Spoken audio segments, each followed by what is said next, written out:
para la educación. Entonces nos hemos comprometido. Muy buenas noches, soy Omar Mariluz y esto es Todo se sabe. Escuchábamos justamente a los voceros, a los ministros del gabinete de Aníbal Torres. Había un Consejo de Ministros extraordinario. A ver, uno de los temas puntuales pendientes es justamente esta acusación por traición a la patria que el Congreso de la República aprobó en la Subcomisión de Acusaciones Constitucionales y el miércoles 16 de noviembre, es decir, en un par de días, el presidente de la República ha sido citado a la Comisión Permanente para evaluar este tema. ¿Le están dando municiones al Ejecutivo desde la oposición? Porque ya escuchábamos al ministro de Justicia, Félix Tchero, señalar y pedirle e invitar al expresidente del Tribunal Constitucional, Ernesto Blume, para que debatan sobre este tema, que es sin duda polémico. Vamos a conversar de este y otros temas con el doctor Luciano López, abogado constitucionalista. Doctor López, ¿cómo está? Muy buenas noches ante todo. Y a ver, hay varios temas. Yo quería empezar con este tema de las propuestas de reforma política que han planteado, que ha planteado un colectivo al cual usted pertenece, además, sí, porque no solamente buscan el adelanto de elecciones, sino adelanto de elecciones, pero con cambios al sistema político actual. Pero tenemos este otro tema, el de traición a la patria. Yo le quería preguntar si desde el punto de vista técnico, esta acusación que se ha aprobado en la Subcomisión de Acusaciones Constitucionales, ¿tiene sustento? Jurídicamente ninguno. Ninguno. Mira, lo he comentado varias veces y lo resumo en esto. Cuando se da la entrevista, como todos sabemos, el presidente dice, oye, ¿y usted le daría salida al mar a Bolivia? Consultémosle al pueblo. Pero le daría, consultémosle al pueblo. ¿Usted le va a consultar? Sí, le voy a consultar. Ese es el contexto. Pregunta. El presidente de la República, según la Constitución del Perú, tiene la iniciativa, tiene el poder de consultarle al pueblo eso o cualquier cosa. Omar y todos los televidentes, no. La Constitución no le da esa prerrogativa, no le da ese poder. Entonces, ¿qué pasó esa noche? Bueno, para variar, el señor Castillo, pues, lamentablemente ignoraba la Constitución de nuestro país. Entonces, si él no tiene ese poder, pues yo no entiendo de dónde puede eso escalar a la comisión de un delito. Bien, Rosa María Palacios ayer en una columna en el Diario de la República también decía, además no hay dolo. ¿Qué cosa es el dolo? La deliberada intención. No, es una ignorancia. Lamentablemente eso fue porque ¿cómo podría llamarse de otra manera a un presidente de la República, máximo representante de una nación que no sabe ni lo que dice su Constitución? A ver, pero ¿qué puede pasar, doctor, en el Congreso de la República? Es decir, esto fue aprobado, sí, muy apretado, 11-10, pero fue aprobado en la Subcomisión de Acusaciones Constitucionales. Estamos hablando de que la fuerza de los votos podría terminar imponiéndose sobre algo que, usted mismo señala, claramente no es delito, no constituye traición a la patria, una torpeza o la ignorancia del presidente en una entrevista. Es que por eso, pues, va en paralelo lo jurídico con lo político. Tú mismo lo acabas de comentar. Han logrado una mayoría, yo no sé, además con qué criterio, sabiendo que viene una visita de la OEA este fin de semana. Y existiendo cosas que tienen mayor calado, mayor fuerza. Tienes las denuncias por corrupción presentadas por la Fiscal de la Nación, que además está diciendo, permítanme seguir investigando y ustedes autoricen, ustedes decidan si interpretan la Constitución conforme a la Convención o no. Y el Tribunal Constitucional, en la demanda competencial, donde quisieron contrabandear una consulta, el tribunal le dijo, no, yo no absuelvo consultas y haz tu trabajo. Porque eso le ha dicho el Tribunal Constitucional. Entonces, en lugar de hacer eso, dan lugar a esta situación anómala. Yo lo que veo es que es pura politiquería en realidad.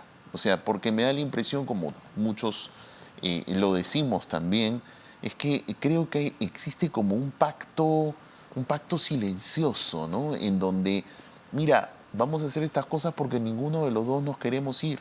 Porque ¿cuál podría ser el razonamiento para llegar a la conclusión de que en lugar de darle cuenta a estos temas, a su vez dejan pasar una cosa tan burda como esta? Porque otra expresión no puede tener. Porque pareciera que con esta acción, con el hecho de acusar al presidente de traición a la patria, lo que hacen es darle armamento justamente para la victimización. Por supuesto, y sobre todo víspera de la OEA.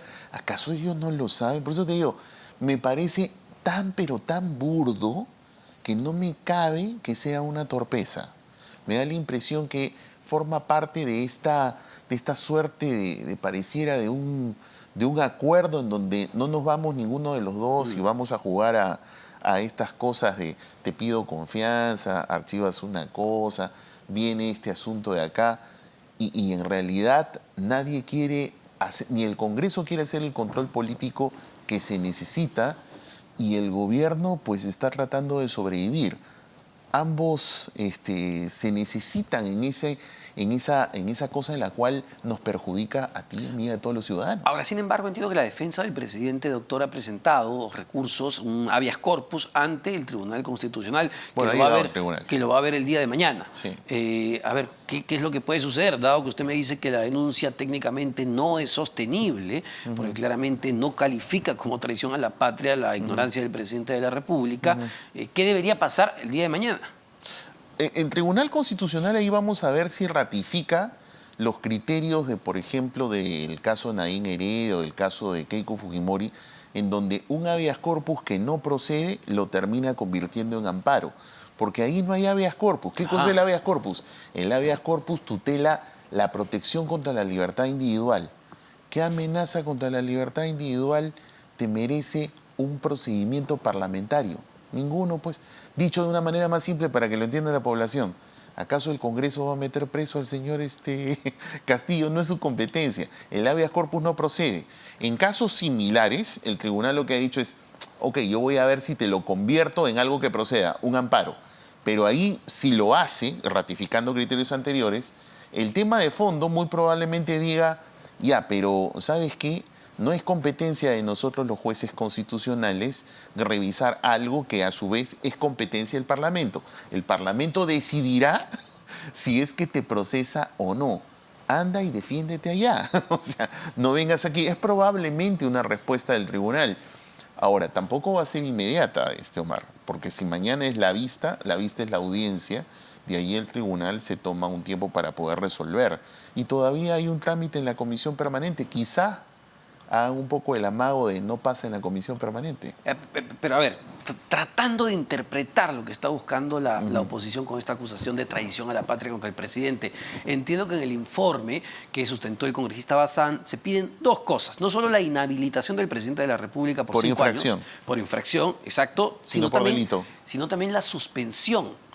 La suspensión es como consecuencia de la comisión de delito. ¿Por qué? Porque han enfocado el caso de traición a la patria como lo que es, según el Código Penal, un delito de traición a la patria, lo cual significaría que tiene que procesarlo la Fiscalía y tiene que sentenciarlo un tribunal del Poder Judicial. Y por otro lado lo ha enfocado como una infracción constitucional, que es lo que permite la destitución. Pero ahí otra vez regresamos a la danza de los votos. Exacto. Porque cuando es por infracción, Omar, tiene un peso de votación distinto de cuando es delito. Cuando es delito es votación simple en el Pleno, excluyendo a los miembros de la Comisión Permanente. ¿Cuántos votos? Resta los de la Comisión Permanente, creo que son 30 o 32, los que queden hábiles para votar, mayoría simple si es delito, autorización para delito. Si es para destitución, que es infracción constitucional, la misma lógica, restas a los de la Comisión Permanente y es mayoría calificada de 2/3, con lo cual en las sumas y restas es, ya lo viste, es casi lo mismo de la vacancia. Por eso te digo, no sé qué amagues están haciendo acá, por eso me da la impresión que esto más es un tema de los forcejeos a los que nos tienen acostumbrados, pero que en realidad los dos no se quieren ir. Ahora, doctor, para ir al otro tema, que tiene que ver con esto, finalmente, sí, claro, ¿no? Con esta intención tanto de Ejecutivo como Congreso de la República de, bueno, en realidad no nos vamos todos, en realidad nos quedamos todos, le guste a quien le guste. Y este colectivo, Coalición Ciudadana, ha presentado propuestas de reforma política. Es decir, no solo están pidiendo el adelanto de elecciones porque claramente estamos en una situación donde muchos creen que esto ya no da más para el país, lamentablemente, pero no es simplemente adelanto de elecciones, no simplemente nos vamos todos, sino que tenemos que cambiar las cosas para no seguir repitiendo la historia. Sí, por supuesto. Es más, nosotros queremos enfatizar en invertir el orden. Es decir, más bien son esenciales las reformas, cuando menos estas, vale la redundancia, mínimas, porque el adelanto de elecciones por sí mismo no te va a solucionar nada. porque se van todos y regresan los mismos, ¿no? Entonces, eso no nos soluciona nada. Entonces, ¿qué ha pasado? La Coalición Ciudadana somos un conjunto de instituciones de diversa índole. Hay organizaciones de derechos humanos, hay organizaciones de empresarios, habemos organizaciones de profesionales independientes. Siento que está, a ver, hay sindicatos como el Sí, SUTE, por hay ejemplo, que están sindicatos ahí. como el SUTE, por ejemplo. Está Capitalismo Consciente, que es una ONG de empresarios. Es decir, están organizaciones que somos totalmente variopintas de pensamientos distintos, pero que sin embargo hemos podido conciliar en una serie de propuestas que, por ejemplo, yo represento a Prodemocracia, que Prodemocracia había presentado y elaborado desde abril del año pasado. Nosotros hicimos incluso un paquete de 30 reformas. Las pusimos a disposición de la coalición y, como te digo, en esa diversidad hemos llegado a consensuar 7 de las casi 30 propuestas que hizo de reforma constitucional Prodemocracia. Son 7 reformas básicas, importantes, las he leído, son muy interesantes. A ver, empecemos por la primera, que tiene que ver con la representatividad de la persona o Del las personas que llegan justamente a la por segunda supuesto. vuelta. Y hay que recordar, a ver, Keiko Fujimori y Pedro Castillo pasan a segunda vuelta, pero no eran los representativos. No, es más, no sumaban, creo, pero ni el 28% de los votos válidos. A ver, para que la gente lo entienda, cuando nosotros tenemos un sistema constitucional de larga data en la cual es presidente quien gana en primera vuelta. ¿Cómo gana en primera vuelta? Con una regla del 50% más 1 de los votos válidos. ¿Cuál es el sentido? Que tenga una fuerte legitimidad, ¿no es cierto? Ok. Es increíble cómo nuestros sistemas constitucionales nunca se pusieron a pensar que para la segunda vuelta quienes debiesen pasar más bien derroten esa regla, es decir, tengan una legitimidad mayor. Nosotros como Prodemocracia, por ejemplo, propusimos que la regla sea 60. En el colectivo hemos llegado a 55. ¿Cómo 55? Para que lo entienda la gente. En primera vuelta pasan a la segunda tanda los que sumados superen 55% con un límite de 4 candidatos. ¿Qué quiere decir, señora, que nos ven? Que entonces en segunda vuelta podría ser que no tengas a 2, podría ser que tengas a 3 o a 4 para elegir. De tal manera que rompemos ese círculo vicioso, pernicioso del mal menor, ¿no? Claro. Y buscamos más bien que en la primera vuelta, en esos cálculos, alguien busque una opción centrista. Doctor, rapidito, ¿cuáles son las otras propuestas? Muy rápidamente, las otras es la reforma del Tribunal Constitucional. Hay que sacarla del poder político. Estamos separando selección de elección. Eso es un cambio trascendente. Estamos proponiendo también de que la elección de los congresistas se haga en la segunda vuelta para darle mayor gobernabilidad al presidente, pero para no quedarnos hipotecados con un gobierno que a lo mejor tiene una fuerte mayoría o una oposición mayoritaria, como nos pasó con Keiko Fujimori, que el poder regrese al pueblo. Renovación parlamentaria a mitad de mandato por mitades. Como ocurre en Estados Unidos. Como ocurre, con lo cual fortalecemos el presidencialismo y quitamos la disolución, porque tú no puedes tener renovación con disolución. Quitas la disolución, de tal manera que ya el Parlamento no tiene el temor de hacer su control político, pero también los evaluamos. El que hizo bien su tarea se queda, el que hizo mal, entonces se va. Y volvemos nosotros, que somos los detentadores del poder, a recuperar esto. Lo más importante, Omar, no más corruptos en la política.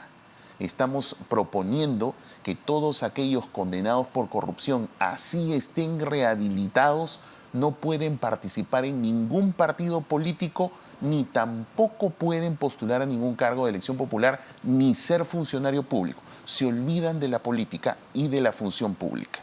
Entiendo que también se está introduciendo la figura del juicio político y se define mejor la vacancia por incapacidad moral. Por supuesto, porque lo que estamos haciendo es, por ejemplo, la vacancia por incapacidad moral, que sea como lo que es una causal objetiva, por problemas mentales o físicos, y como contrapartida regulamos mejor el famoso 117 para que durante el mandato del presidente pueda ser acusado por graves delitos como por ejemplo corrupción, terrorismo, narcotráfico. Son reformas necesarias que tenemos que hacer. Vamos a ver cómo son tomadas en el Congreso de la República, porque necesitamos que los políticos en el Parlamento terminen aprobando. Para eso necesitamos presión ciudadana y por eso es que vamos a buscar la recolección de firmas. 75.000 firmas.